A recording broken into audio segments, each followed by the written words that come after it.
By Arkansas, for Arkansas. This is Inside Arkansas Live. And welcome into Inside Arkansas Live here on this beautiful day here in the great state of Arkansas. I'm your host, John Neighbors, alongside Curtis Wilkerson and Andrew Ellis, and appreciate each and every one of you for making us a part of your afternoon. This afternoon, it's a wonderful Thursday, folks, because we're going to have so much to talk about today. We're going to do a little catching up because we got Chin Coleman. He was doing a little preview of Arkansas and Little Rock, so we'll get a chance to see what he had to say, and we'll talk about that. We'll also get into a little bit of the Saracen props that are coming up for the game this weekend. I don't even know if I'm going to take any of it because I'm just so sick of it, but we're going to talk about it anyways. We'll do an SEC update, get to other things going around in the sports world, and of course, get to your phone calls and your chats. 478-344-6623 is that number to call in. But fellas, how are we feeling on a Thursday? Are we pumped? Excited? Woo-sa. Okay, I'm ready. Now we're good. I don't know if I'm feeling good necessarily. I'm not feeling bad, but yesterday we were like really riding this wave. We were like trending upwards. I don't know if we're still trending upwards, but if I can fast forward to about tomorrow night at about 7:55 p.m., I'll be feeling good. Yeah. Well, I'm feeling pretty good actually. There's I for some reason Thursdays are really fun for that. For sports world, you got some NFL games. Usually have some good college basketball games. You got a lot of different things, and also tonight, as a reminder, we'll be at the Leroy Lounge on Dixon Street. So come hang out starting at 7 p.m. Do the live stream. We're going to have plenty to talk about and discuss and have some fun with that too, because Arkansas and Louisiana Tech simulation. I don't know how much people are really going to be interested in that part of it, but the conversation is really what you're going to be a part of, and having a great time at Leroy with us. So be sure to pull up and have some fun with us too, if you are going to be in the area. But guys, I know that it's right now. We've discussed it this week. Everybody, at least for Razorback fans, they want to know one of two things. They want to either talk about the lack of attendance at Bud Walton, or they want to talk about the status of Sam Pittman. We know. And yesterday, when we had Brandon Marcello on the show, it really took a lot of traction, and people kind of feeling defeated for the most part, of saying, oh, well, I guess Sam Pittman's coming back. So I was curious, and just looking through it all, and Sam Pittman, knowing that he's in his fifth year here at Arkansas, and seeing other coaches that have made it to 5 years in Arkansas Razorback football history, and just seeing how he stacks up. Because is he as bad as what people make him out to be? Is it as horrendous as people have maybe felt like it is, or maybe they're just upset at the world and he's kind of accumulated in all of that and whatnot? But either way, we'll start with this. Just basically, guys, right now, where it's at. If you could get a grade to Sam Pittman in the tenure he's had here at Arkansas right now, what grade would you give him? C+. Once again, Curtis does this a lot where he steals my answer. That's exactly what I thought, where it's like he's a net positive in terms of just the program overall. And I think, I think when you look back to what the situation was when he took over, I do not think that is a case to keep him long term, because I don't think that really has any bearing right now. But I think that's what you grade him off of. And so I could even be talked into like a B-. But I don't know if like right now that really matters as much where he took over, because once you take over in year 5, you should kind of have it set up to run itself, or you should kind of know what kind of program you are by now. And so I guess that grade is kind of dwindling as the years go by. It's interesting because I think about when we do like our post-game report cards for the position grades after a football game, or if I do the player grades after a basketball game, it kind of depends on your scale. Like when I grade the players, it's not like a player to player comparison so much as it's just like, okay, I'm going to grade this guy relative to the individual expectations I have for him, his role on the team, the matchup, and everything like that. So from that standpoint, based on what I expected from Sam Pittman and what we've gotten, I would probably grade him higher than a C+. And kind of to your point there, Andrew, but just big picture with everything that goes along to it. I mean, it's been, if his goal was to come in here and leave Arkansas in a better place than he inherited it, then he has done that.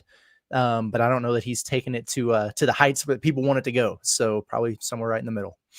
Yeah, I felt like if any of you have ever been in school or went to college, which I know most of us have, probably for too long in some cases, but you know that each class is different when it comes to grades, even though maybe the same subject, if it's math or if it's English, whatever it is. Sometimes there's a lot of multiple choice tests. Sometimes there's a lot of written tests. There's different ways of going about it, and it's a matter of how you get that grade. And that's how I feel like with Sam Pittman, if you're going to grade him, it depends on what type of class you're looking at. Like you said, Curtis, are you talking about, oh, well, he took over a situation and he ended up leaving it better than what he found it? Okay, well, if that's the case, then yeah, he's done a really good job of that. But is it overall winning a national championship and competing for a national championship? Is that what your grading barometer is? Well, it's probably not going to be that high. So everybody's going to have their own definition and their own feeling of a grade. But for Sam Pittman overall, I felt like just in 5 years, I would give him a B minus, C plus in that range, similar to what you guys would, just because there has been some good moments. There has been some good times. You've had the field rush twice since he's been the head coach, and usually that means that you're doing something big time, which is a lot of fun. You did have a 9-win season, which was your highest in 10 years, but also you had a 4-8 season where you went only 1-7 in conference play, and there was no excuse for that. So again, it all depends on how you look at it. But going back to looking some of the football coaches that have been and made it 5 years at Arkansas in their history, and there's really just a few of them. You had, of course, Sam Pittman, but Brett Bielema made it 5 years. Houston Nutt, Danny Ford, Ken Hatfield, Lou Holtz, Frank Broyles. All those coaches made it 5 years. Bobby Petrino, 4 years. Got close, almost, but motorcycle wrecks and everything kind of got in the way of that. But either way, if you want to look at the records, we'll just start with Bielema and comparing it. Bielema in his 5 years had 3 winning seasons, 2 losing seasons, his first and his last. He went 3-9, 0-8, and then 4-8, 1-7 in his first and last season. But then he went 7-6, 8-5, and 7-6. That's what his 5-year stretch was. Houston Nutt in his first 5 years, 9-3, 8-4, 6-6, 7-5, 9-5. No losing season there. Did have a 500 season, but overall pretty good. Then Danny Ford, 6-4-1. There was a time where ties were still a thing, apparently, back there in 93. But 6-4-1, 4-7, 8-5, 4-7, 4-7. Not very good there. Ken Hatfield, 7-4, 10-2, 9-3, 9-4, 10-2. So he's pretty successful. Lou Holtz, 11-1, 9-2, 10-2. Frank Broyles start off slow, but 9-2, 8-3, 8-3. The point is that if you compare him to all the other coaches, he's kind of down there on the barometer of what the wins and losses. I know it's different eras. I know it's different times, but just looking at it and comparatively speaking, I mean, where would you guys rank him as a coach? Kind of similar to what the other records have been thrown out there and the other coaches that have coached here in Arkansas. Middle of the pack. Yeah. I think that's just where I'm at with it. Average, slightly above average, mediocre, if you will. And it's just, I think that's where I'm at. I mean, look, I think 5 years is a pretty solid sample size. If you make it that far, yeah. Right. And to his credit, there's been a lot of coaches that haven't even made it that far. I mean, Chad Morris 2, Bobby Petrino for different circumstances 4. There's been some coaches that offer, I guess, less stability. But I feel like 5 years is a good little sample size where you can really judge a guy's tenure. And I feel like the record kind of speaks for itself where, around 500, I think he's just below 500 overall. He's shown he can get you a little bit above 500 here and there. He's shown he can get you a little bit below 500 here and there. But overall, yeah, I mean, treading water for the most part is about how I view him as a head coach. And so, yeah, I don't think he's close to the worst coach in school history, but I don't think he's anywhere. I think he's closer to the worst than he is to the best, if that makes sense. But I think, if you go back to the 60s, 70s, 80s, 90s, like you just rattled them off there, John, like Arkansas had a lot of successful head coaches. And so I think the standard for what a successful head coach at Arkansas has changed a little bit. But, and again, I would overall consider his tenure a success given where it started, but I don't think that counts for anything moving forward. Like, I can't stand when people do the well, it was, he's better than Chad Morris thing to justify bringing him back year after year. I think, and that's kind of why yesterday when we were talking about it, I was like, I think this is a setup for him there to be a change in it, to be viewed in a positive light. Because if the tenure ended today, I think we all could agree that it was a successful tenure, but one that, it was time for a change still. Yeah, and I think also going back and looking at some of these tenures too, it really is just another reminder that coaches having long tenures at schools do not exist anymore. Sam Pittman being here for 5 years, he's like the elder statesman. It's like he's got Mark Stoops that's been at their school longer than what Sam Pittman has.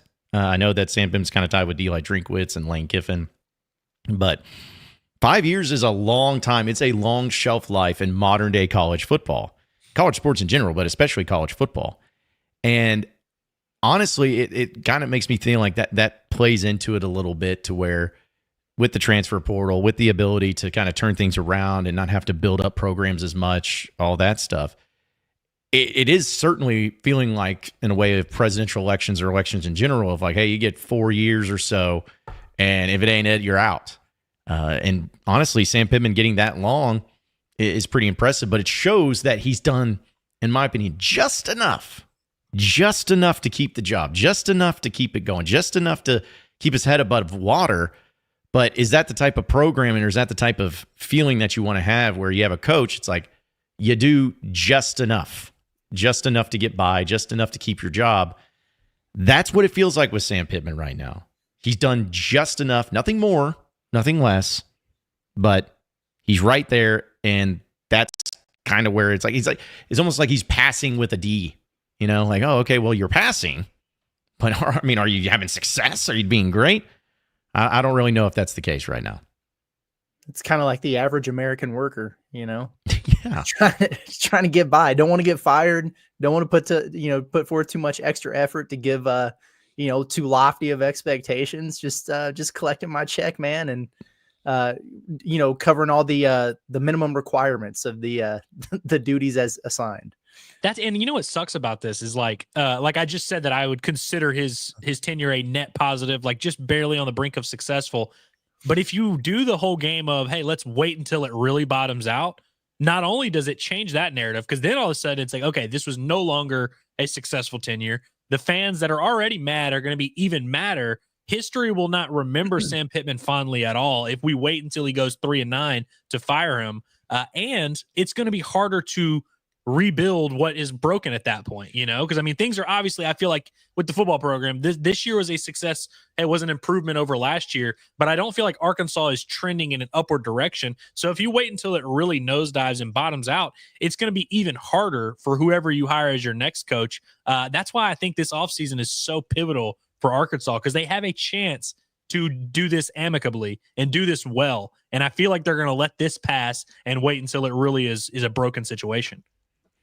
And also, it's like, if you're a fan, you want more, you want something better, but it's just not somebody you want to be in charge of the football program that gives you the ability to hit a ceiling. Like, I'll take it for the Razorback basketball program right now. I mean, is the Razorback basketball program right now, where it stands this season, has it been just balling out crazy great? You're like, oh man, the Final Four, here we come. No, but is the potential there? Could they? Yes, because you see it. You see the talent. You see the ability. You see Calipari. Like, you see it all. The potential is there.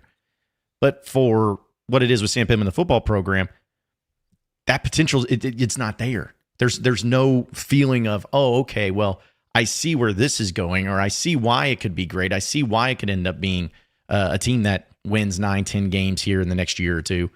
There's nothing to point to for that. And that's a very tough pill to swallow for Razorback fans right now. It just seems like they want to have something to hope in. They want to have something to hold on to. They want that, but it just doesn't exist. It's just not there. It's vanity right now. And you have no say in the matter. You have choice in the matter. You're just going to have to live with it for at least another year. And that's tough. That's a tough thing to do. This is going to be a golden opportunity for me to reopen the attendance at Bud Walton conversation, but I'm not doing it. I'm not doing it. Why ever not? Come on now. It's so fun. It's so fun. Before we continue on though, this is awesome. Thank you so much, JT. Yes. This is awesome of you. Thank you so much. Saying happy Thanksgiving. I'm thankful for your dudes and your friendship. I've had a blessed year. Just want to pass it forward. Good people, a great jacket, and a well-versed fighter. Knows his combat. that is true. And I appreciate JT Hazelwood's friendship as well. By the way, he's not one. He got a promotion not too long ago. So don't take his kindness like he's just doing this out of the goodness of his heart. He's Mr. Moneybags now. So now he's got something to throw around. He so much so, I have it on very good authority that he bought coffee for Sam Pittman recently. Is that right? Really? I believe so. I believe he was at Starbucks, or I think it was Starbucks, and Sam Pittman was behind him. And so he paid it forward and got the head hog. What did he get? Medium roast? Dude, I was gonna say I feel like Sam Pittman's like that cowboy coffee, baby, like that just straight black. I don't think he was buying for his wife, maybe. Oh, okay, that's disappointing.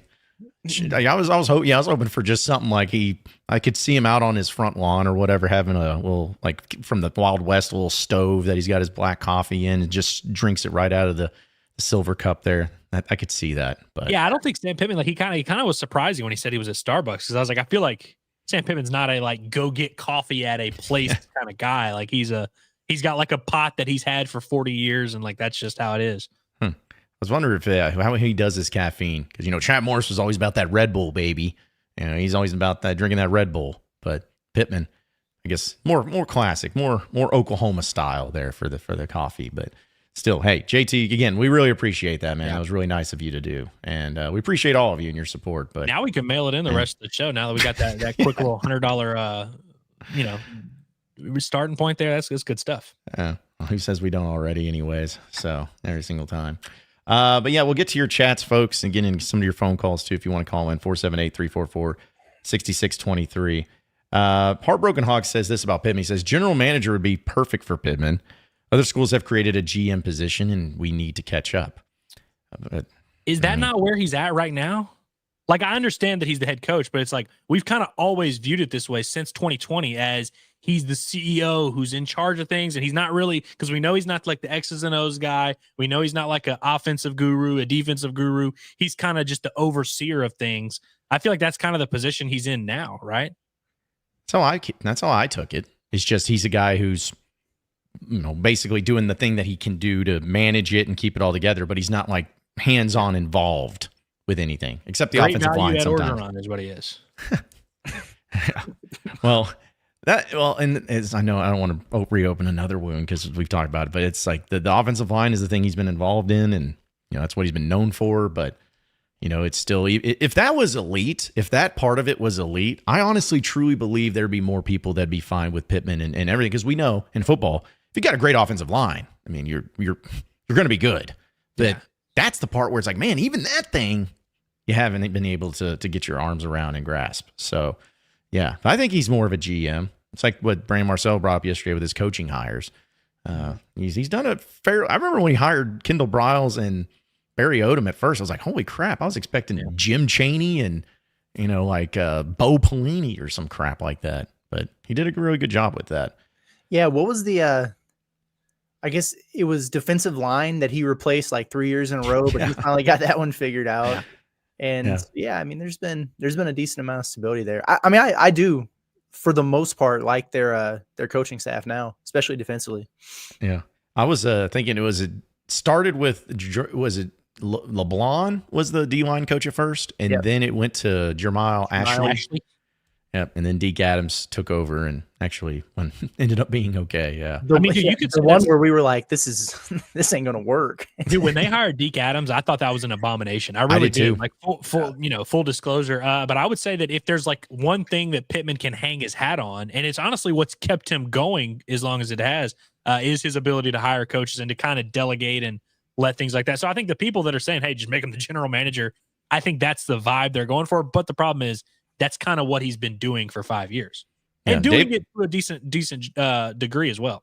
Yeah, David brings up a point. He says the idea with Pittman before he was hired was he was a low-paid head coach acting as a GM. That way he could pay the coordinators more money and get the best. Now he makes $7 million a year. Okay, the problem is $7 million this year is not the same as $7 million in 2019. He's still bottom 4 or 5 in SEC head coach salaries.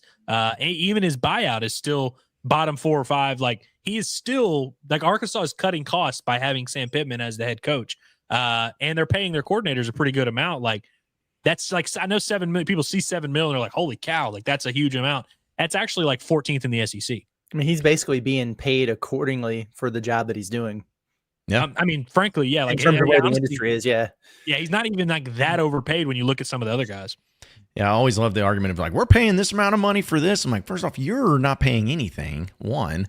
And two, a lot of times it's not like Arkansas. If he was one of the top 10 coaches paid in the country, okay, then maybe you start getting pissy. But where he's at right now, the money should never be a problem. Because I remember, guys, and I know you do, when he jumped from Judy Henry as his agent to Jimmy Sexton, man, I remember those people in Little Rock, people I worked with, they were upset and fighting it. And I was like, I don't blame him because if you want a great agent, he's the best in the business. Okay, I'm so glad you said that, John. And I know people still to this day view that as like the reason everything went to shit and everything. I don't know, man. Like, I feel like it's a no-brainer to hire the agent that's going to get the best deal for you. Pittman did that. That doesn't like, I don't know if that there's a direct correlation to that and the football team struggling. Like, I think like you could like, do y'all really expect Pittman to just take the smallest paycheck possible and walk away from several $1 million? Like, I don't know. I think that's a little bit of an unreasonable ask, but I think I get why people are upset about it, but the Sexton thing really doesn't bother me that much. People will say, like if he really loves the program in Arkansas the way he says he does, that's exactly what he'll do. That ain't how life works, man. No. Anybody in the chat right now, if your job came to you today and they were like, hey, we have $10 million here that we potentially could give you, but we're going to not give it to you and we want you to just quit for free. Would anybody take that? Like literally anybody? No.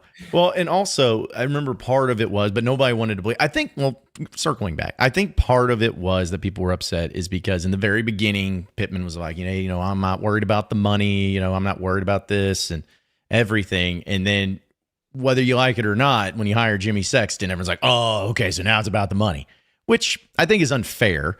But also, I fully agreed with what Pittman was saying. I don't know if it was in a press conference or whatever, but when it happened, he simply said, listen, Jimmy Sexton's in the best in business, who has so many connections and represents so many different coaches that anytime we're looking for new assistant coaches, if we're looking for some coordinators and whatever, we have a direct line and a direct connection with them because of Jimmy Sexton and the amount of people he's representing. So I was like, okay, that makes sense to me. But people still got upset by it. And I never knew why. And again, the money doesn't matter, folks. Like, who cares how much a coach is making? It's not your money. It's about if he's winning or losing. If like Sam Pittman was making $10 million a year and he was winning 9 to 10 games a year, you wouldn't care. You know what? If he was making $5 million a year and winning 9 to 10 games a year, would you care? Be like, hey, we got to get this guy paid. We need to increase him dramatically up in the air. No, you wouldn't be doing that at all. Right. So it's just funny how nobody wants to bring that up. Be like, how come we're only paying our coach this amount of money? We need to increase him. Nobody wants to say that. Well, and look, that's the thing is like, there's a lot of people who are like, hey, Sam Pittman's overpaid. We need to fire him. You realize if you fire Pittman, you're going to have to pay the next guy way more than that. Because right now, Pittman is your discount coach. That is your blue light special. I know $7 million sounds like a lot of money. It's not compared to other SEC coaches. It's just simply not.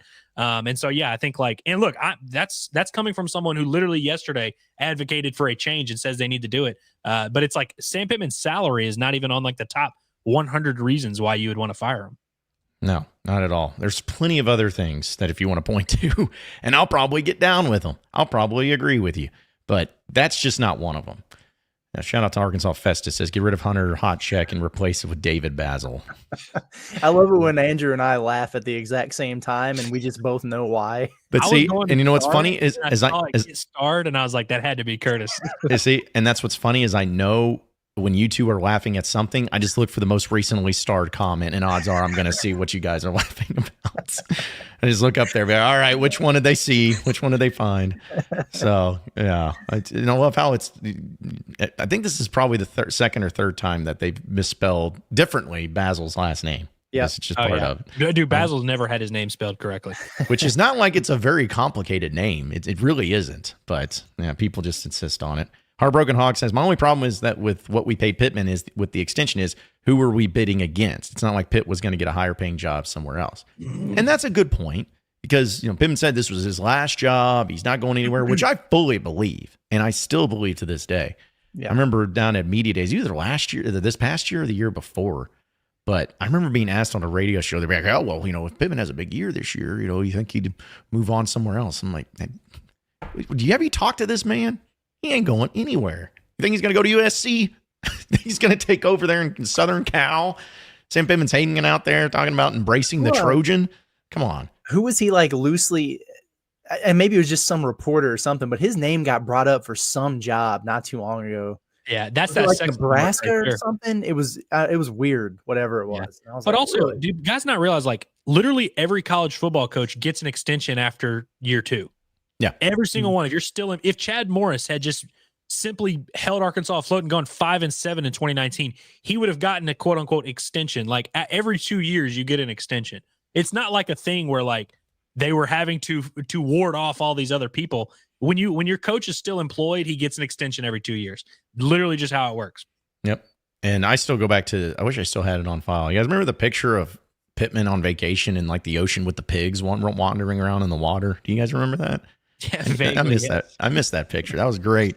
I was like, man, this guy is Arkansas. He's sitting there. He's got like a drink in his hand with his wife sitting on his knee in the water, and you just see these feral pigs walking around. I was like, man, this man is a Razorback. He is a pig. He is a hog. He is a whatever you want to call him, a boar. That man is built for it. BOAR, folks, not BORE. Come on. Well, yeah. Okay. I take it back. The boar. Yeah. Dalton also says Texas people were wanting to open up the checkbook for him after we beat them by 21. Little did they know what would follow. I don't think Texas was doing that. If that was the case, you were talking to the wrong Texas people. I think they were wanting to open the checkbook for Eric Musselman, Yeah. Yeah. and they wound up with oh boy, because he went to the Elite Eight or whatever. What's the dude's name? Rodney Terry. Yeah. Sorry, yeah. Yeah. Rodney Terry, and because he was the assistant under Chris Beard, right? Yes. Yeah, Okay. he got the interim. I mean, I remember us being at the NCAA tournament, and Texas was there too, and all those beat writers were coming up to us like, "Hearing it's Muss." I'm like, well, Rodney Terry is why they were able to get Ron Holland, right? That was a joke because sure. they didn't get Ron Holland. Yeah. But that was the case where they were like, oh, well, if they just give Rodney Terry the job, like that'll help them keep Ron Holland. Yeah. Those are great remember Wednesdays that we just need to continue to bring up. Be like, hey, remember when this guy was being hired here or being talked to? Like, I'm hearing it's this guy, and better watch out. And it just never actually happened that way. I did like this from Tennessee Hog. It says, quote, "We're saving money, just don't know how to manage the money that's being saved." Well, I mean, I think that the coordinators, I think, have done a good job, and they're paying all right. And so, yeah, and also Angel, yes, we're doing a sim tonight. Wanted to clarify that too. Let's see. Well, I guess we'll go ahead and get in to the phone lines, 478-344-6623. I'm patiently holding since the start of the show, but let's go ahead and get Trey and Harrison in here. What's up, Trey? Hey, John. I was just looking to make a case for Sam Pittman to stay as a head coach for Arkansas. Okay. I was thinking, everybody complains about the offensive line. What is two things that people use in the offseason to say, this offensive line's probably going to be good? Number one, they look at the stats like sacks and pressures allowed. That is a reasonable stat to look at. And then they also look at continuity. How many snaps has that offensive line played together?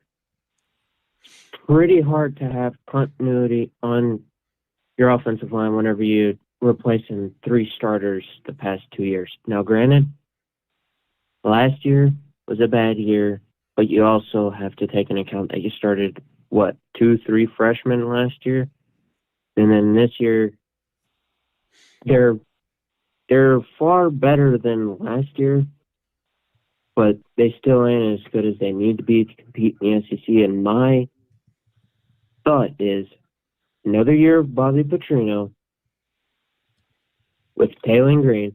I know Pooh Bear's favorite player right there, Taylor Green. He's actually one of my favorites.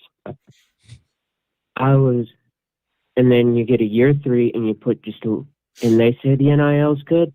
We'll put some more NIL in Travis Williams' coffer and let him go and get some more defensive players. That's my reasoning. I know the schedule's brutal, but I mean, my theory there is you'll have more than likely 4 returning starters, losing Braun. That was my thought process there. And then a year 2 of Bobby Petrino. And then a year 3 of Travis Williams with a little bit more defensive talent. All right. Well, appreciate the phone call, Trey. The only pushback I would have on that, it would be simply, but this is year 5, and Sam Pittman's been coaching offensive line, and if they're not continuity or whatever, then whose fault was that? Continuity is not even a thing anymore in college football, and so and I've even done the bit about like it's like you build an offensive line through the transfer portal. What do you expect? But that's just, it's just kind of where we're at in today's college football. But that's just a lot of assumption there. It's assuming that a bad offensive line becomes a good one just because they're back together for another year. It's assuming that some of those guys don't enter the transfer portal themselves and have to be replaced. It's assuming that Taylon Green takes the steps forward that people were hoping he would make coming from Boise to Arkansas for next year. It's assuming that they're able to replace all the weapons that they're losing. Andrew Armstrong. It's assuming that they have the money or the resources to go out and get a higher caliber of player offensively or defensively when the results have been pretty much consistent every year in terms of what they've done on that front. So, it's if we can assume, and then if all those things come to fruition, then sure. Yeah, maybe it'll work out. So like they have, I think, like the 30th ranked recruiting class right now. Like I think their highest ranked player is like 165 or 175. So I don't think you're getting like a ton of like instant impact freshmen. And to your point, Curtis, like I think from a talent standpoint, maybe you can upgrade the roster a little bit, but really you're going to have to replace as much. Your 2 best players on each side of the ball, Armstrong and Jackson, you're replacing both of them. You're replacing your running back in Jackson. So like a lot of the best players you would hope to want to run it back with, you're not going to have that chance to. But like Pittman said, they hope they can get Josh Braun back. So like maybe you get your right guard back. Addison Nichols could come back. Kudus could come back. Harris, who has been, their worst offensive lineman, he could come back.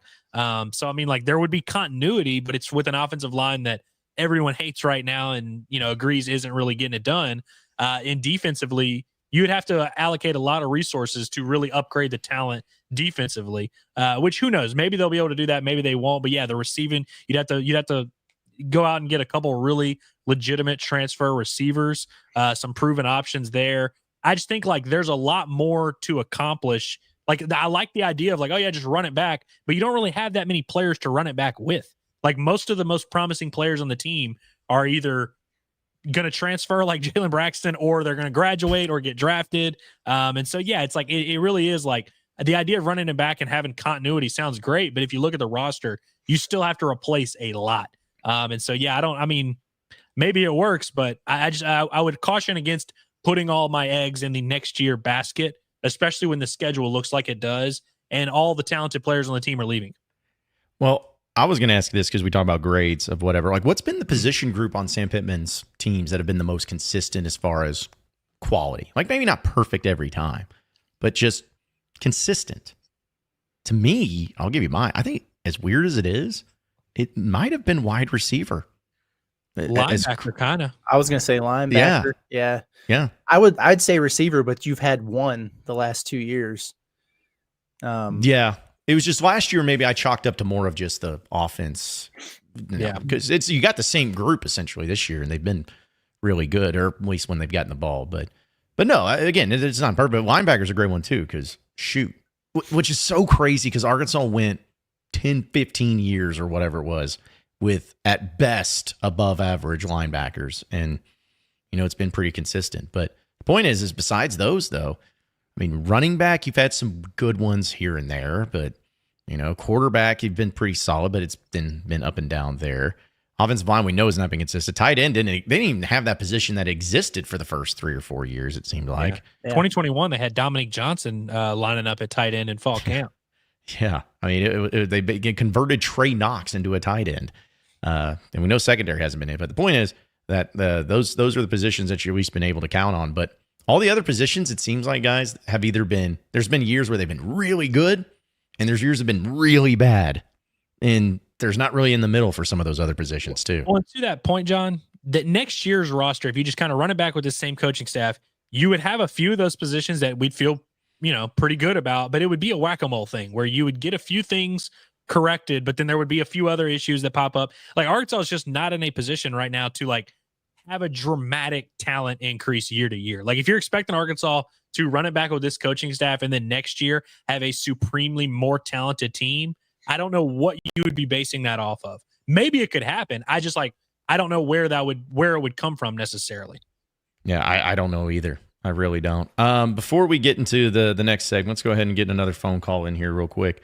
Got Unbiased Brim. What's going on, Unbiased? Good afternoon, gentlemen. How are you doing today? We are great, my man. Tremendous.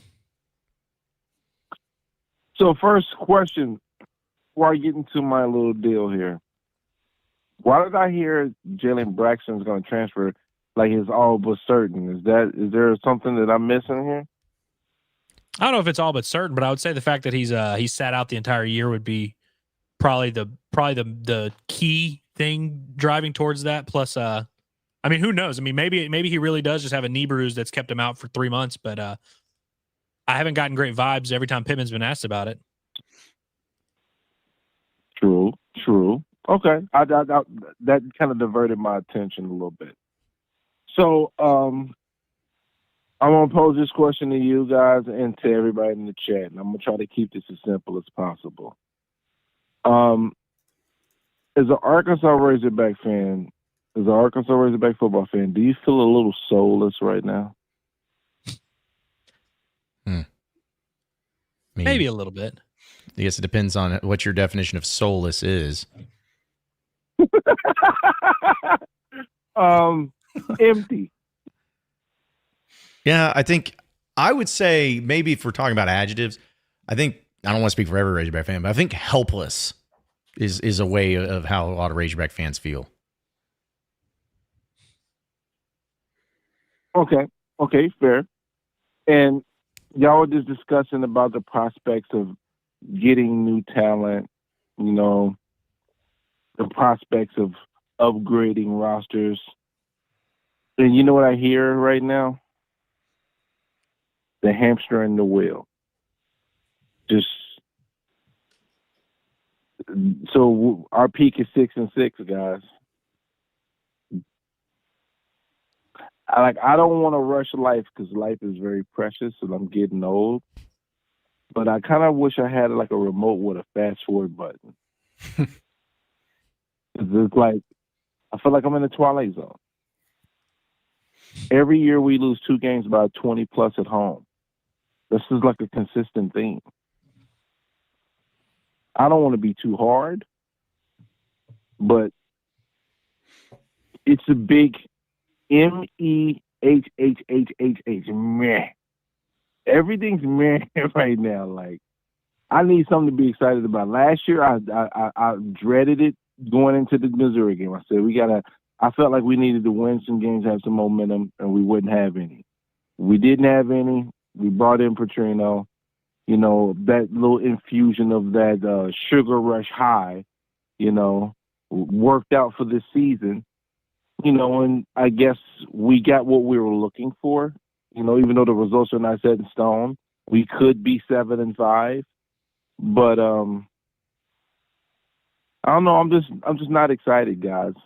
I'm just not excited. There's some really talented players on this team. There's some really hardworking guys on the team. I cheer for them. I want them to do great. But just we're a bunch of yards and no points. How can we be so high ranked with yards and no points, Harley?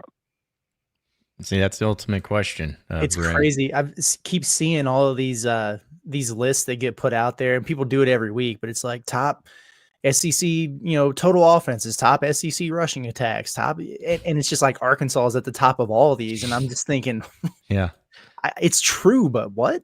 Yeah, which we appreciate the phone call, Unbiased. In the offseason, so many people are going to be like citing the total offense and be like, well, of course you got to run it back. You had the number 23 total offense in the country. You got to do it. Yeah. Well, it seems like when those individual statistics get thrown out there, it's like, hey, here's your top 10 in the SEC. And I see Taylor Green's like number 2 or 3 or whatever in passing yards. And you got your Quinton Jackson still for some reason, somehow like top 5, top 6 in rushing, where it feels like he's just been missing. And then you have Andrew Armstrong's the number 2 wide receiver. It's like, with 1 touchdown. Yeah, Andrew Armstrong's going to have 1,400 receiving yards and 1 touchdown. It's incredible. That's going to have to be a record somewhere. Like, I don't know. Maybe that's something for Andrew Hutchinson to look up or something. But I guarantee you that's got to be something that's never happened before. Yeah. Has to. But it's true because people will see yardage and be like, okay, so hold on. Arkansas went 6-6, and they had a top 2 passer, a top 2 wide receiver, and a top 5 rusher. How did that happen?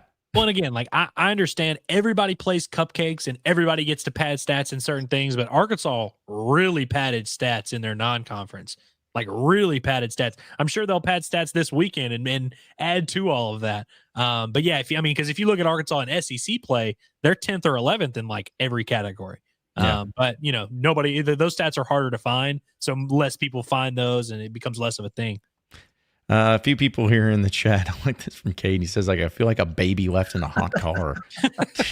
That was a good one. So I popped in the Discord yesterday just to kind of just check in on folks, and I said, "How are we feeling?" And someone said, "neglected," and I was like, "Okay, that's an interesting word." But a lot of people I feel like that baby in the hot car, neglected. Mm-hmm. Yep. Caden says, if the Louisiana Tech game is close, Pittman is gone. No, he ain't. Yeah, Brandon Marcello said the game is going to be close and he's going to stay. Mm-hmm. They started playing the seats for that shit already. They're like, what? He was doing the as long as Arkansas beats Louisiana Tech and or Missouri, then he's going to be fine. So it's imagine losing to Louisiana Tech and then beating Missouri. If he loses to Louisiana Tech, he has to be fired. Like that's just a fact. I think Hunter Yurchek should be forced to do an umpire's call after the Missouri game, where someone should put a video of him, and he either has to just call safer out on the spot, give it a whirl. Yeah, you have John George on the PA like, hey, folks, be sure to stay into the game afterwards as Hunter Yurchek's going to have a message of whether he's staying or going out on the field for everybody. Just Yurchek goes out on the 50-yard line, and as like Gladiator, either goes thumbs up or thumbs down, and everybody loses their minds. That would be the way. That's how I feel like, honestly, coaching searches should happen. I don't know if you guys seen Animal House, but when they're going through the slides of the guys and they're like, yeah, how about him? Yeah, we need the dues. So that's what you need to do for coaches, for fan bases. Just fill up Razorback Stadium, put coaches' faces up on the big screen, and this whatever the reaction is, whatever's the best reaction, be like, all right, we found our guy. That's the way it needs to be. Simple things like that.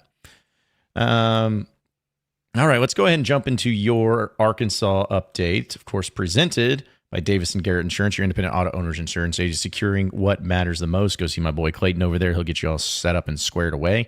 And we talk a lot of football, but basketball, of course, tomorrow night against Little Rock, 8 p.m. in Bud Walton Arena.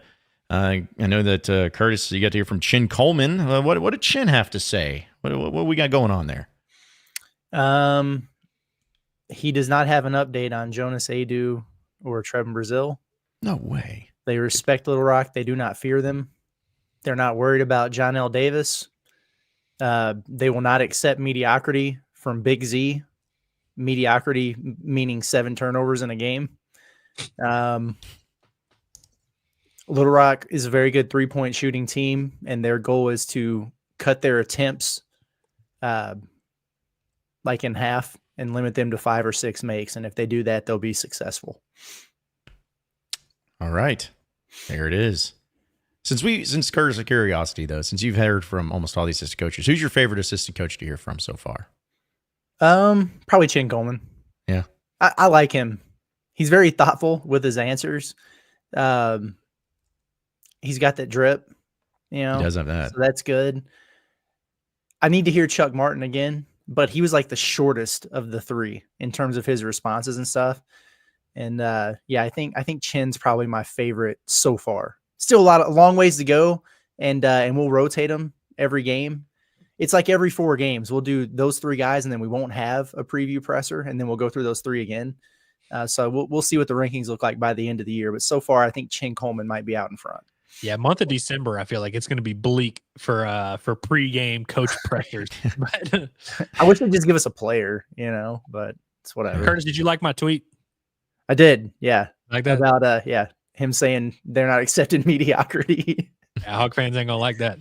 Yeah, I'm trying to think if there was anything else, but not really. I mean, he was just asked about some of the main guys there, and I mean, he's really complimentary of Little Rock. They're good. I mean, it was the easiest money I ever made in my life was seeing that Little Rock was 13.5-point underdogs against Tulsa last night, which was, they should have been favored. And I took Little Rock money line, and thank you, Darrell Walker, for putting that money in my pocket, dude.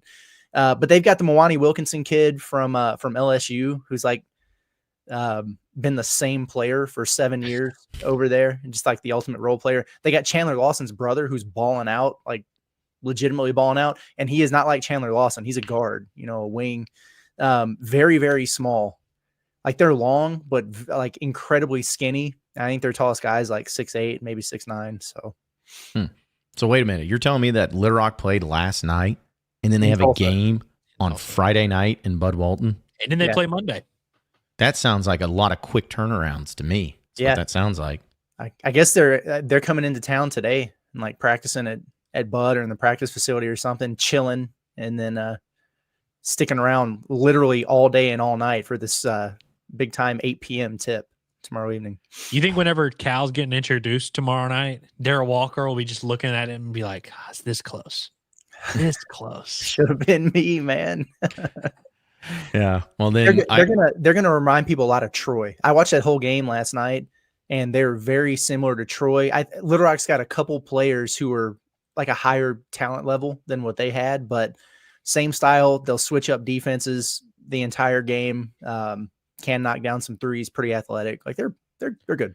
Was it Troy that was like that came into the Arkansas game was like the number 3-point defense in the country? And then that was like the one game Arkansas shot well from the 3-point line, or did I make that up? Well, Pacific was, and Troy might have been good at it too. But yeah, Pacific was giving up like 16% from three or something, and Arkansas goes 9 of 21. It's like if they did that to you. I think it's going to be the opposite of that, where like Little Rock is probably the best 3-point shooting team Arkansas has faced so far, or at least by the numbers. I could see them going like 5 for 31. They are what Arkansas needs to be from three, and kind of what they have been the last couple games, where if you go look at them in terms of like the number of threes they shoot per field goal attempt, they rank 318th in the country. So like they don't shoot a lot of them comparatively speaking, but they are shooting 40% from three. So like they were 8 of 18 against Tulsa. So that wheelhouse that Arkansas has been in lately, like 10 of 23, 9 of 21, that's where you want to be if you play a style like Arkansas does. As long as Boogie Flynn and Big Z combined to shoot 64% or whatever, I think Arkansas is going to be in good shape. Yeah, I'm going to answer this question real quick from Michael. He asked if I watched the Bama Illinois game. Hogs got to score a lot to win. I had 4 games on, so I watched the Little Rock Tulsa game. I watched like 10 minutes of Maryland Eastern Shore and Murray State just because I wanted to see. They're not very good. I was trying to see if Texas A&M was going to get beat. They came back and won. But yeah, I watched a lot of that Bama and Illinois game. Illinois can really, really, really score it. They play zero defense, none, like no effort, nada, zilch, nothing there. So that might be a track meet. I am worried about that game if Arkansas is not healthy in the front court, though. Arkansas's Big Z is more skilled and a better 3-point shooter. Illinois' Big Z is much more physical, but they're gonna ball screen after ball screen after ball screen, man. And so if Arkansas's pick and roll defense isn't on point, they might give up 100. It's gonna be an interesting game. It was a good game. It was I think there's a time Alabama had like a 20-point lead or whatever, and I think Illinois cut it to 7. Like they went on runs, but then Alabama went on runs. It just became that at the end of the game. Mark Sears did not score, and he benched himself. Okay, I want to talk about that real quick. Okay, I want to talk about it real quick because I saw people, national guys being like, man, it's just good leadership saying that this. Am I the only one to think that's not good leadership? Maybe I'm just not maybe I'm a terrible person, but I'm like, man, I feel like if you're your best player, it's like you want to always be out there, but maybe there's a point to it of saying, hey, I'm not good tonight. People are like, I look at it as he quit on his team. I don't know. Maybe I look too much into it, but it just felt weird where it's like showing leadership by not playing is not something that usually happens in sports. They were definitely worse with him on the floor. So like at least he had some self-awareness there, but you're also like a National Player of the Year candidate. So I probably have been like, leave me in, coach. But hey, they got back to Tuscaloosa and he got on the gun, put up 600 shots at midnight. So he's locked in. Was it Noah? They got him on the Noah, They've got like the 1990s version of the Noah, where like shoots it back to you. Yeah. Well, by the way, speaking, this is just random because I know we'll talk a little bit about Bet Saracen in a bit, but it was funny because on their specials for Arkansas and Little Rock, a lot of these player props have like a Duthiero and it says Fayetteville next to it. Is in like in parentheses to let you know that it's the Duthiero that's from Fayetteville. Yeah. Yeah. And then there's Jonathan Lawson from Little Rock. So they're like separating it that way. Yeah. I got to bring this up real quick because I know you guys saw the email too. But like we always get just like a media advisory for basketball press conferences and stuff. So we got one yesterday, and I'm not I'm not trying to give Mike Haywood trouble at all. She's just like relaying the message here. But it's like 3 items of note. And it's like, one, okay, you got this press conference with Coleman tomorrow morning. I was like, all right, cool. We got a coach. That's great. And then for the game, it's like, all right. So basically, here's the deal. There is that parking lot. It's the old lot 56. I don't know what the hell it is now. Like that's where media is able to park. That's fine. But basically he was like, it's going to be packed in there because there's the national tournament for soccer. That's going to be right next door. Fayetteville high school playoff game or whatever. So it's like, so make sure you get there early, and get a spot. And then the game is later than it ever is. It's an 8 p.m. game. And then he's like, oh, and by the way, because since Little Rock is in the same coverage area, we're also going to have Darrell Walker and Little Rock players in the media room for the press conference, which we don't do very often. And so like, you're going to have double the length of the press conference. And it was like, oh, and by the way, you also have to be out of Bud Walton Arena in the parking lot by midnight or you will get towed. Yeah, that's you got to get ready for football Saturday. I have never felt like I was reading the mission from a Mission Impossible movie than reading that, where it's just like, you will be here at this time, but this is going on, and this is also going on, and this is the time that you have to be there, and you have to be out of here by midnight, or you will be towed. Well, it's dude, like the game is going to start an hour later, and the press conference is going to take twice as long, and you have to be out earlier than you normally are, or you'll be towed.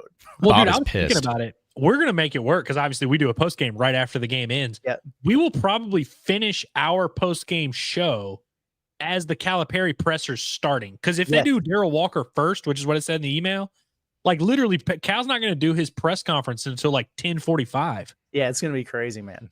That's wait. what we're looking at here. So and we need to stay up late with us, folks. we need to start taking some over-unders or some bets on which media member gets their car towed. Which one risk it? Be like, they see my tag, they won't mind. One of us, we might be getting a call from Bob Holt. Might be happening. Yeah, Bob will try and be in that arena till 2:30. But Hog fans, y'all got plenty of excuses in terms of attendance. I mean, you got the soccer game, you got the Fayetteville High game. You've got to get out of the lot by midnight. I mean, I get it. Yeah, there it is. Night, got stuff. You got a party to go to. I get it. Yeah, the built-in excuses already. Which it is unfortunate that all of that is going on at the same time, but there's nothing you can do about it. I mean, it's like you got playoff games in high school. You don't know nothing about that. You have the soccer game. You have nothing to do with that. So it's just going to be interesting to see how that parking lot goes and the games and everything to go along with it too. So it'll be fun though. It'll be fun. Good stuff. And then the next day, 3:00, Louisiana Tech comes to town for Razorback football. Got to get pumped up and excited for that one too. You get to recharge the batteries, and then it's Maryland Eastern Shore Monday night. This 3 games in 4 day stretch is it's leaving a little bit to be desired in terms of appeal. Mm-hmm. It's pretty rough out there, man. It's pretty rough out there. This has to be the first time Arkansas and Maryland Eastern Shore has played each other, right? I'm gonna guess that's probably the case. Hopefully the last. Yeah. Maybe. I always remember thinking of teams that I never heard of before, and now I've heard of them a lot. Like Gardner Webb. I remember Arkansas played them back in the mid-2000s. It's like, what is Gardner Webb? And now it just becomes nomenclature of the different schools that are around there too. So which Maryland Eastern Shore plays Illinois Saturday. A lot of common opponents. And then they come from Illinois down here by Monday.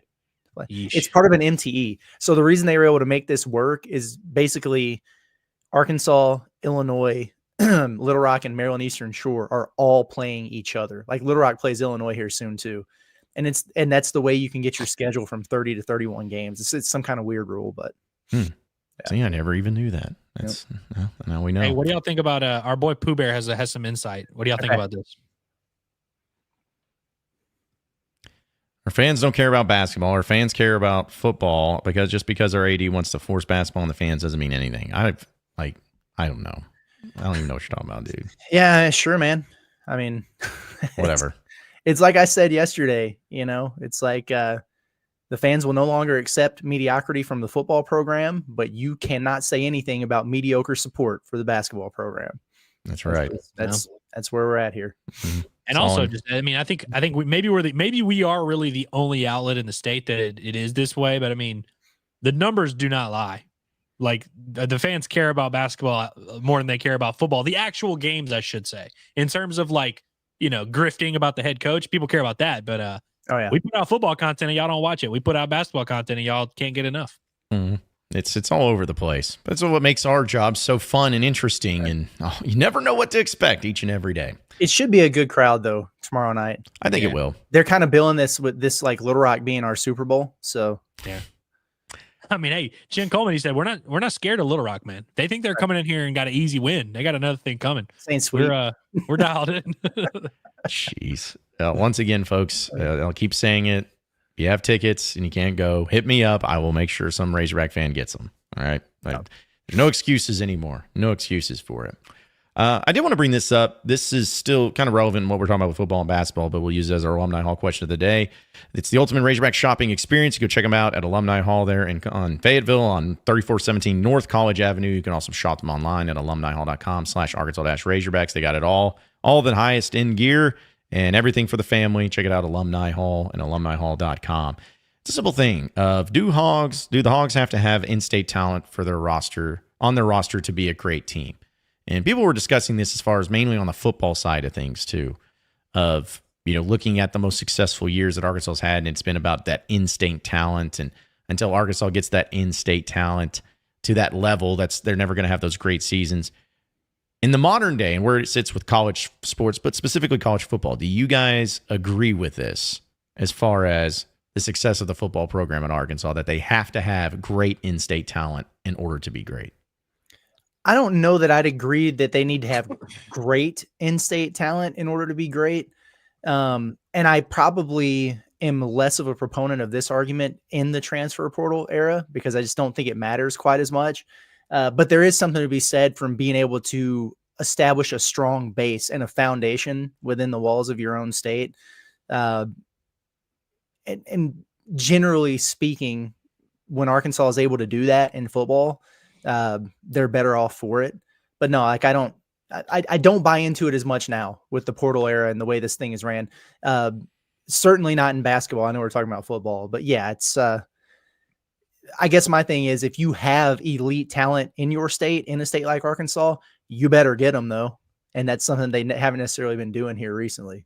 Now, I definitely agree with that. I agree that if you have actual talent in your state, which, by the way, Arkansas just simply doesn't really have. Every now and then they'll have a good player roll through every 3 or 4 years or whatever.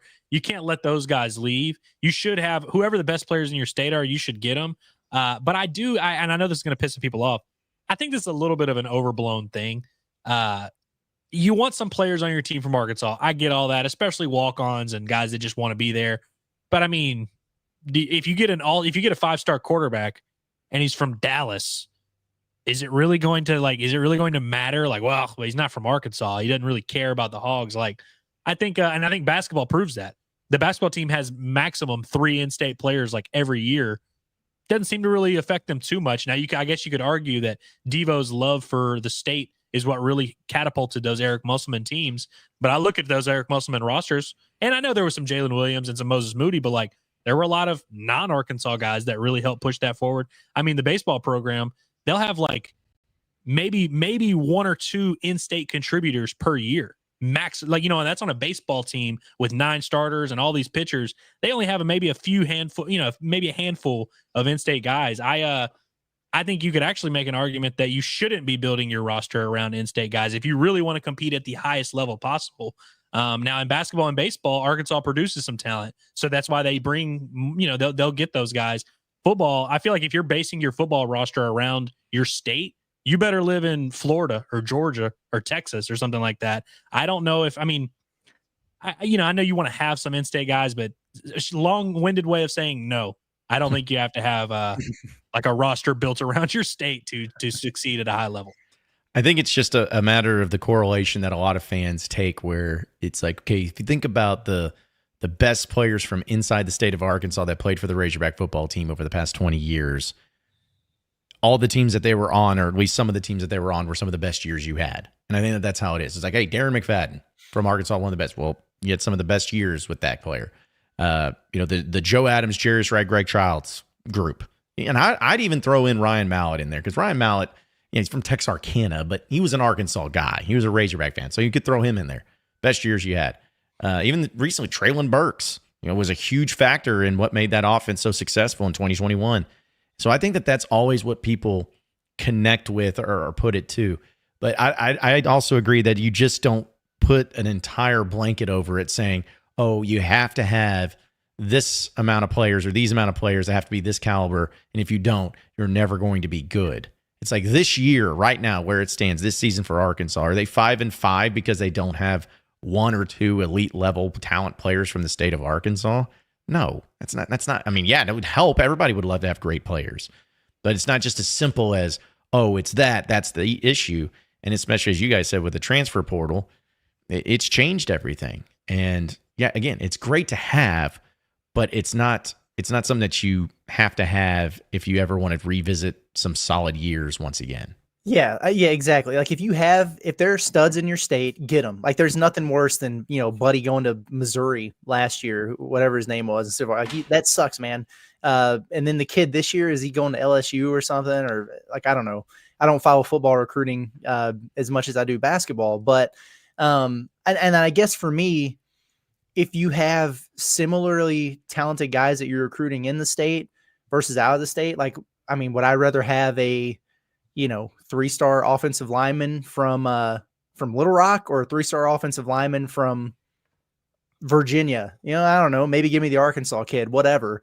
But yeah, I don't really buy into the thing where you got to have, like, if there's, a dozen guys in the state of Arkansas in a given class that are, 3-star prospects or something, that you just better gobble them up, because it means so much to them to be Razorbacks that they're just going to outperform higher ranked, recruits and prospects from other places. I don't know. Yeah. But at the same time, if you've got a Bobby Portis, you've got a Traylon Burks, you've got a whatever, and everyone agrees with that. You can't let those guys leave the state. Anybody that thinks we're saying that's not true, like, definitely not that. But I agree, like, you don't necessarily even if it's someone like Boateng versus Billy Richmond, who I believe those guys were similarly ranked, right? Like, you think it really matters whether or not, like if it's a situation like that, it's like, I really don't think that Billy Richmond is trying any less because he's not from Arkansas. Right. But I also think added into it, Razorback fans, whether it's true or not, but I actually lean toward it more being true, that no matter who it is, if there's a high level player that's in the state and then he doesn't go to Arkansas and he leaves, he's always going to be great at that next school, especially when he plays you. When they go out. Yeah. Like Kayvon Allen, Malik Monk, those guys, like they no matter what. Kayvon Allen, I remember fans were so pissed off. They're like, why is this guy here for 4 years at Florida? Couldn't have just been one. Could just moved on. She had to be there all 4 years. So yeah, it's crazy to me how that happens, but I don't know. Arkansas is just not in football that type of place where you can just count on it. There'll be some years where it's really good, a crop of recruits, but more often than not, you're just going to have to rely on transfer portal and getting other guys and development and everything. It's just what you're going to have to rely on. So, and honestly, I get the whole idea that they care more for being from the state of Arkansas, which I'm sure is true to an extent, but it's like I've seen plenty of Arkansas rosters with a lot of in-state kids that didn't mind quitting in past years in football, so it's like, I don't know if I necessarily buy that they're just going to fight tooth and nail for the Razorback. Yeah. Literally half the rosters of football the last 10 years have been littered with in-state guys that all stink and they quit. So it's like, I don't know if just go get good players. That's what I think you should do. I was going to bring this question of like, who do you think is a 1-year football player that's been here at Arkansas over the past 4 years that literally does not care about Arkansas, will never return to Arkansas? And Drew Sanders. That's what was going to be mine. It was like Drew Sanders. That dude probably has no care whatsoever about Arkansas. He's not going to be returning for any sort of honoring or anything like that. But and that's fine. I don't care as long as they, if they play well when you're here, that's all that matters in the end. So, but there's your question of the day, sponsored by Alumni Hall. Again, get over to Alumni Hall. We'll probably be out there here next month, and we'll keep you updated on that as well. I love how Harold comes in. He's just like, Malik Monk was a huge in-state loss. Yeah. That he was. You definitely don't want the Malik Monks leaving. There's no doubt about that. No. And also, shout out to Nick Lee. I meant to get to this, and I apologize, Nick, but super chat, we appreciate this. I will get hate for this. I am for keeping Sam Pittman for one more year if he wins out. I said preseason I could see 8-5 or 5-8. I said I wanted them to be competitive, and they have been, except for 2 games. So, got Nick out there saying that he wants Pittman to stay. Well, look, if he wins out, I think there's like zero doubt that he's going to stay, right? Yeah. Or at least that he won't be fired, I guess I should say. If he wins again, there's zero doubt that he'll be back. So, yeah. Mm-hmm. I mean, beating Missouri would be a very big variable in this equation. You know how awkward and uncomfortable and there's so much tension there'd be if Arkansas lost on Saturday to Louisiana Tech inside that stadium at the end of the game? Like, no one will know what to do. But everyone will know what should happen. Oh, they'll know what to do, John. But will they have the grapes to do it? As in the U of A, will they be the ones that do it? Man, because there'll be people being like, "Hey, we better hear this press like right now, Sunday. Better be fired. Better be known. And if it's not, people are going to start revolting and getting pissed." And everything. We know what this is going to be, though, which is an uninspiring 3-score win. Yes. Yeah. Very much so. According to Jason, it all lies on our shoulders. Yeah. If the media would turn on Pittman and make it as toxic as possible, the university wouldn't have a choice but to make a change. Buddy, you are grossly overestimating our power. In fact, we tried that yesterday, and he didn't get fired. So I think we're back to square one. Yeah, I always like that too. Where it's like if the media does it, I'm like, how many times has the media turned in your way and the way you put it on a coach? Like there's been media that said, "Hey, I think this is done," but I don't think anyone's been like, "This is a betrayal. We cannot stand for this, fans." Like no one's going to do that. Well, you think Hunter Yurchek's in there listening? He's got a notepad out, and he's like, "Wait a minute, what did John Neighbors say?" Okay. Yeah, they do not care. They literally could not care less. So, but yeah, I mean, listen, the media does have some power, but I don't think there's anything close to that that you think that they may have, especially nowadays. So, all right, let's go ahead and check out some of these different specials and props and all that with Bet Saracens, the number one sports betting app here in the state of Arkansas. And you need to go and check them out if you want to win some money here in the state, especially dealing with any sort of sports betting. It's the Bet Saracen and the Bet Saracen app. You can also check them out at betsaracen.com. I don't know. They got football and they got basketball. I don't know about y'all, but I'm going all in on the Arkansas-Tennessee women's volleyball game, okay, that they got a special for. With the Razorbacks winning at Tennessee at plus 200. That's what I'm going to be starting out with.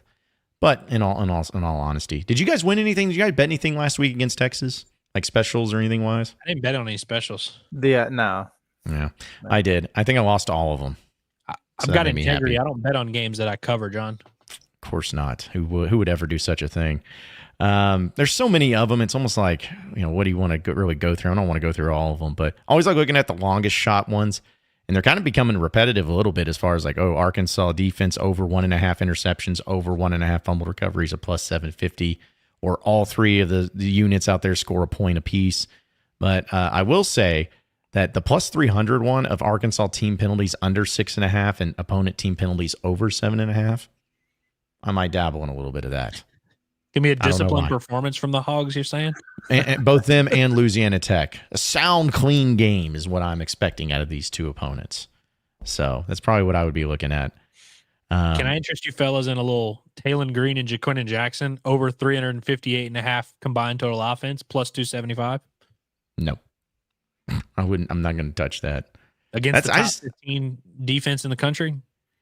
Yeah, I just think this is going to be a gross game, kind of like what you guys said. Like I could see a 27-10 victory for Arkansas, and they scored the final 10 points in the final 10 minutes of the game. I could see this at halftime being a one-score game. I could absolutely see that happening. I really hope that's not the case. I don't want it. I could see it too, man. Yeah, Just weird stuff going on. Arkansas fumbling the ball. There's you have Louisiana Tech out there like kicking an onside kick and recovering it randomly. When they least expect it, stuff like that.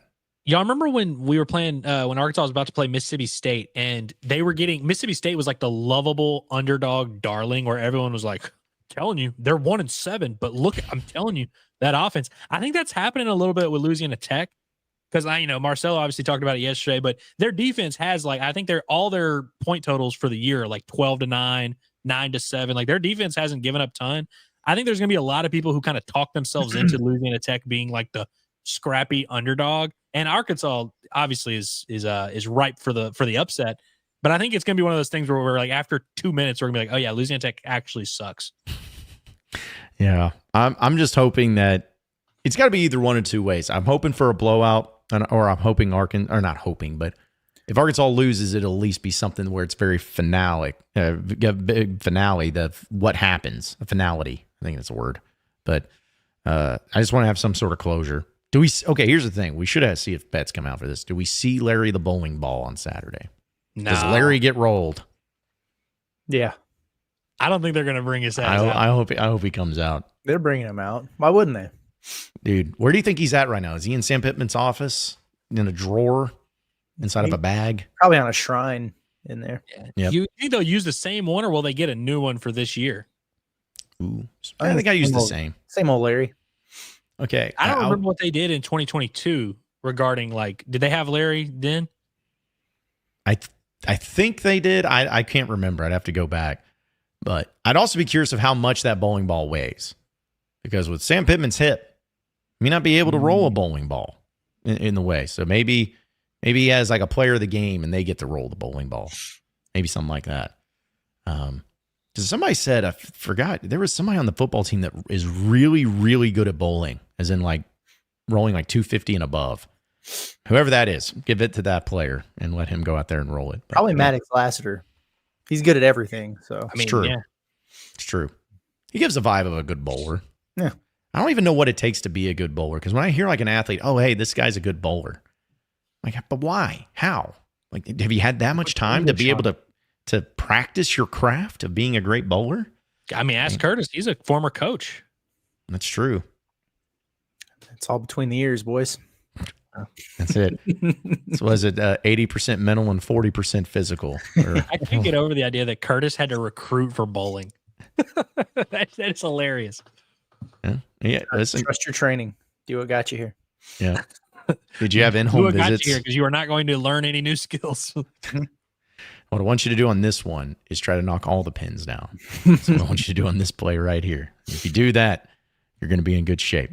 Simple as that. Do y'all think it's going to be a big game for Andrew Armstrong? No. I think offensively, I'm not putting any money on anything offensively. I've gotten burned too many times in that. Well, what about Landon Jackson? Do you think he can get 3 TFLs? No. This is a game I'm not touching. It just gives me weird vibes, man. Just weird vibes. I will say, though, that maybe Arkansas opening up with a field goal at plus 165, I may sprinkle a little bit in their opening drive. You said something plus 165? Yeah. What was it like? It was like plus 500 last week or something like that. Yeah. I think it's because it was Texas. And this isn't. This is not Texas, but this is an elite defense. So it is, as we've been told. It is an elite defense there. So this ain't Texas. This ain't Texas. All right. So, yeah, check it out, folks. Bet Saracen, betsaracen.com. All right. What comment got starred? No, it was Andrew just picked up what I was putting down. Are you referencing the Beyonce song? Yeah. This ain't Texas, but we still hold them. That one I missed, and I should have known that one. Completely missed that one. It's been a long week. Yeah, it has been. And it ain't over yet, boys. Nope. It ain't over yet. We still started. Just getting warmed up at this point. All right, let's go ahead also and jump into your SEC update. Well, a few things going on in the SEC world. It's presented by Rhoback. Check them out at rhoback.com.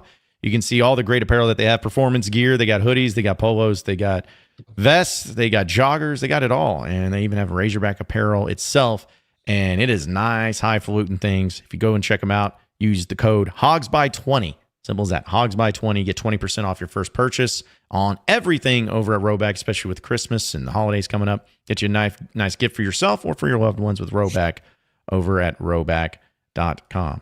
Okay, we talked a little bit about the basketball side of things from last night. And in the SEC, at least, Illinois and Alabama faced off against each other. Alabama won a 100-87 in that game. Fun game. Yeah, very high-scoring affair in that one. But also, you had another big-time game of Texas A&M and Southern, where Texas A&M won 71-54. I tried to make it to where it was a lot more exciting than what it probably was. But they were losing at halftime. Weren't they getting beat, like, not handedly, but it was like double digits for a minute. Yeah. Dadgum shame there. But there's a lot of SEC action tonight, folks, if you want in on it. You got South Carolina and Mercer. Make sure you set your DVRs for that one. DVR. No one even uses a DVR anymore. But yeah, that was my old radio self coming out. This game would have been awesome a long time ago, but Syracuse and Texas is tonight on ESPN2. Could be fun still. Big orange game, eh? Mm-hmm. They're playing in Brooklyn or something. Mm-hmm. At the Barclays Center. Yeah. So you got that one. Texas is favored by 10.5, according to Bet Saracen, by the way. So Syracuse ain't what they once were. Nope. Jim Boeheim ain't walking through that door. Who's the coach at Syracuse? Red Autry or something Autry, I think. They should have just waited until Buddy Boeheim was of age. Yeah. They should have. Give him about 5 years and give him the keys. Yeah. What was it? The guy that, it was Eric Devendorf ain't walking through that door. That was a player I was trying to remember. Sheesh. Yeah, that's running down at Syracuse. Are they like a service academy where like you have to do it? They're not as much. You also have Vanderbilt, Nevada tonight on ESPNU. You got East Texas A&M and Oklahoma, Oral Roberts and Ole Miss also tonight, which I just realized what Ole Miss's arena is called. It's the Sandy and John Black Pavilion at Ole Miss. That's the full name of it. Yeah. I can't really, like see John George try to do that announcement as he was welcoming in the team. And then finally on CBS Sports Network, Virginia and Tennessee at 8:30 tonight in the Bahamas. Well, Tennessee's going to beat them boys bad, ain't they? Yeah. 12.5-point favorites for the Vols if you're feeling lucky on Bet Saracen. They're covering that sucker. Yeah, I think I am feeling lucky. There's another really good game on while we're out at Leroy tonight. Not SEC. But just it's Baylor and St. John's. Yes, yeah, that's right. That's a low key, really good game. Ranked? Yeah. Mm-hmm. 22. Yeah. Arkansas needs that for the BPI. That's right. Yep. And Baylor's favored by 2.5 only in this one. So that'd be a good one. Yeah, that'll be great. It's part of the Bahamas Championship.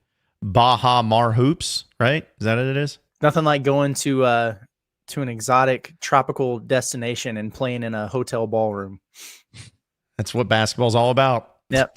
That's what Naismith wanted it to be like, just setting it up there. But yeah, it should be fun to see a few of those games happening. That's what I love about college basketball is the time goes on, you start getting some really good games, and then conference play comes up. It's like every night almost you're getting some pretty high quality games there too. So that'll be a lot of fun. So also in other SEC news, it's so funny with football because people are still wondering about certain ideas, and now with the SEC, it's just a bunch of coaches revealing about whether or not they care about winning the SEC title or not in football.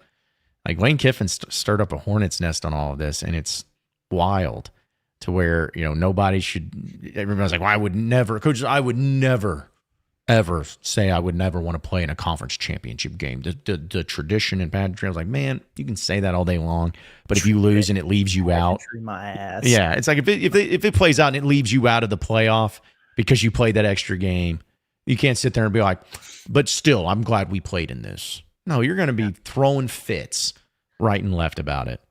So it's just funny how you got coaches coming out and other coaches coming out and former coaches coming out about it. It's just dumb. Didn't it happen a couple years ago where Bama beat Georgia in the SEC title game and then lost to them in the national title game? Mm-hmm. And I know obviously LSU, it wasn't in the SEC title game, but LSU Bama kind of did that. We're now getting with football to where it's like basketball and baseball, where it's like you want to peak at the right time. You don't want to get your good performances out early. Mm-hmm. Yep, that's true. Also, you guys see that Jim McElwain announced his retirement. R.I.P. The Shark Man. That's what he's always going to be remembered by. In my heart. Yep. How long was it he in matters. Florida? It feels like it was like 8 months. Like he had like the quickest tenure of all time at Florida.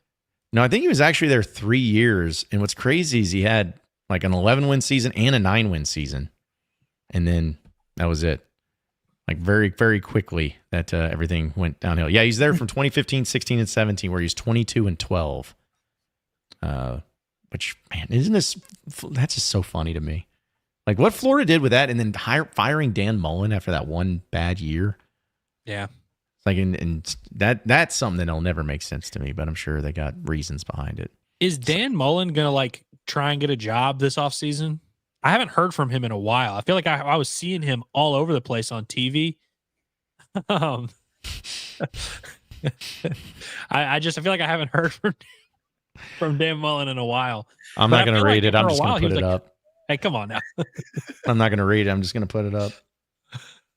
It's true. I think there is a law down there in the state of Florida. It says that is illegal and that cannot be done. Sheesh. Anyways. Yeah. But seriously though, Dan Mullen, is he going to get a job or is he trying to get a job? I haven't heard from him in a while. I don't know. I don't know why you would. Well, he was on TV and he was like posting stuff and he was like retweeting stuff, making fun of Florida and like all this stuff. And so I kind of felt like he was going to try and throw his hat, in there for a coaching job, but I haven't heard from him in a minute. Yeah, I don't know. I mean, I feel like he got a huge buyout from Florida. So again, I don't know why you would just want to bounce out after that or try to get back into the mix of things, especially with NIL and all that. But yeah, of course, I have people legitimate people that said that, hey, John Gruden's only doing this stuff in Barstool for a little bit and he's going to be a head coach again somewhere. I'm like, why? Why would he want to? Yeah, that's the trajectory of how these things usually work. So typically, fired head coach, Barstool Sports head coach once again. It worked out for Dion, though, where he could go coach an NFL team. Yeah, it said it worked out for Dion. He's probably he's the one guy that got a job as a head coach from Barstool Sports the next time. I think he's right where he needs to be, John Gruden. Yes. If there was ever a good fit, it's John Gruden being there at Barstool Sports. As long as he keeps putting up these videos and these comments, they're just wild stuff that goes on there. It's got me feeling nicey. Hey, by the way, speaking of Dion, I saw someone that was grading head coaches earlier in the chat, and he was just grading a bunch of them, and he gave Dion a B+. I feel like he's got to be an A or an A+, right? I mean, he took over a 2-10 program, and they're about to go 10-2. They're literally about to go to the playoff. And and they were legit horrible before he got there. Yeah. He's done a great job. And I don't know how long is he going to be there? Is he wanting to be there forever? I don't know. He's the one coach where, if Florida State offered him the gig, would he go back to his alma mater? He said he's got his kickstand down in Boulder. So he just got a huge commit today. One of the top quarterbacks in the class committed on the Pat McAfee show. Mm-hmm. Well, and also people said it was breaking news. I saw this, that they said Travis Hunter announces that he will for sure be foregoing his college eligibility and going to the NFL. I'm like, oh, breaking news. Okay. No one saw that coming. I remember that video where Shadur, they were talking about something about classes, getting registered for classes. He's like, nah, I'm going to the league. Nah, I'm not registering for classes. Yeah. Well, also he's apparently says that he's going to try to play both ways in the NFL too, and I'm like, man, don't do that. Yeah, there's zero reason to. I saw PFF actually released a thing, and it was like the best player at each position for the draft. They had Jalen Milroe as the top quarterback, which was interesting, but they had Travis Hunter as the number 1 receiver prospect and the number 1 corner prospect. Well, because I guess what will Travis Hunter play for sure permanently in the NFL? I feel like he'll be a DB because that's kind of what he was supposed to be like originally, but I don't know.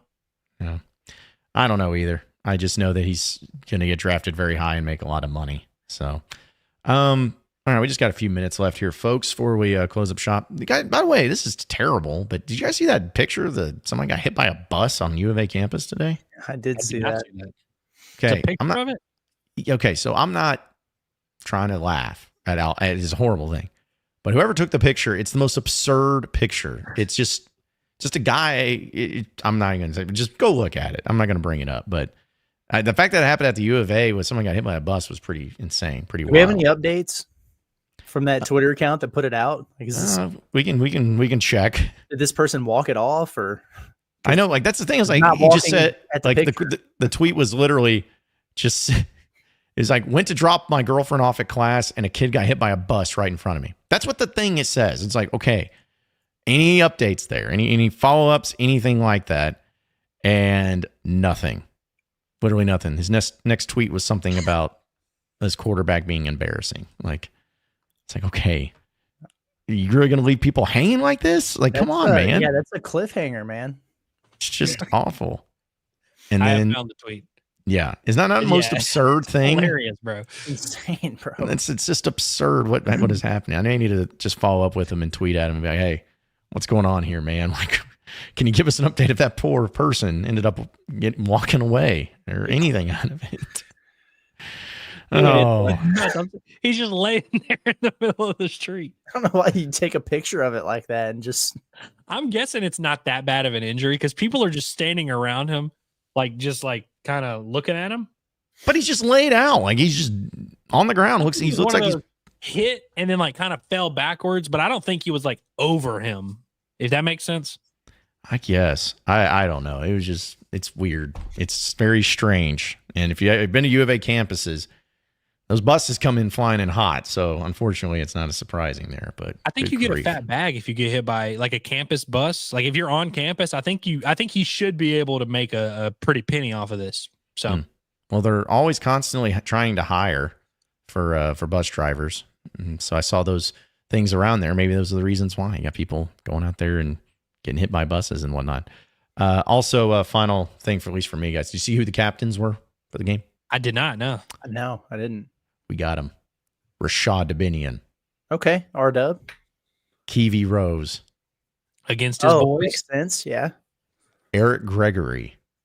Okay. Fair enough. Last home game. And the final one.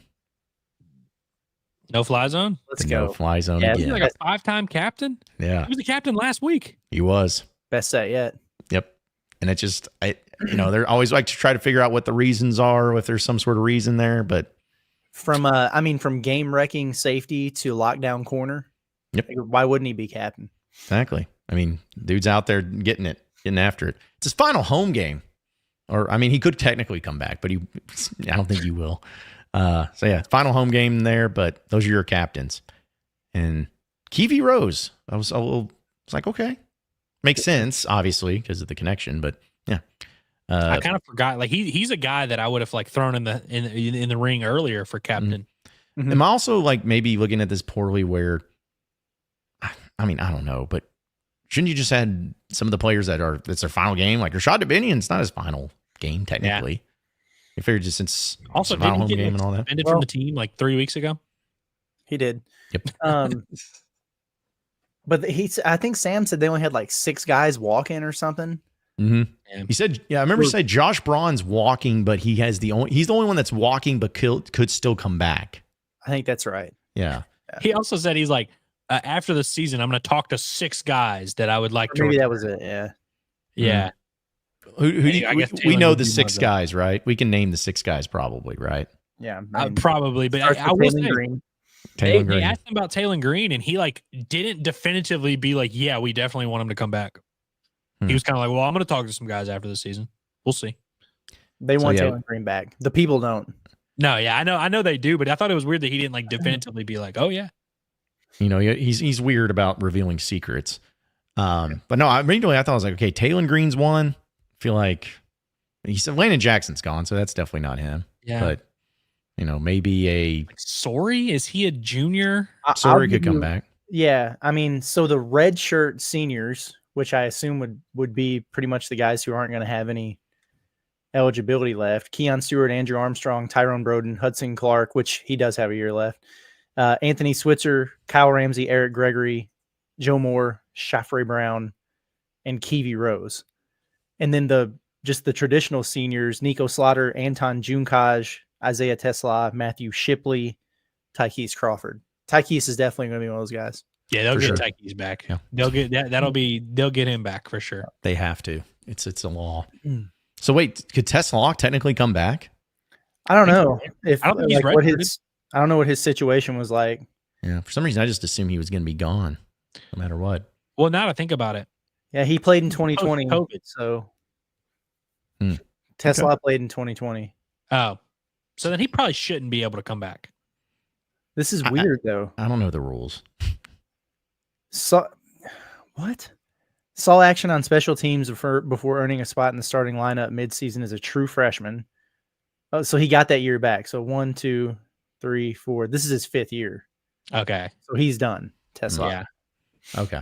I'm going to be so happy when this is over. And I think We're this is really like the last year. We're getting there. Yeah. Like We're close to the point where none of the people that are playing sports anymore were college athletes in 2020. Yeah. Right. I can't wait to have it to where it's 4 or 5 years to play 4, like it always was. And then the only other time that somebody gets an extension is because of a medical red shirt. Like that's the way it needs to just stick. yeah, miss those days, man. I know. Because there was a while I felt every year I was just like, oh yeah, they can come back. Well, they're a red shirt senior, super senior. I don't know. I mean, they can come back. Anybody can come back who wants to come back. So, well, guys, anything else? Any final thoughts before we wrap up and get out of here? A lot of people are asking about our thoughts on the 50-50 Oakwan Saracen, all that nonsense. Well, a good thing for you all is we're going live from the Roy tonight at 7:00. So That's right. and I have a feeling people want to hear us talk about something besides the EA Sports simulation against Louisiana Tech. So join us.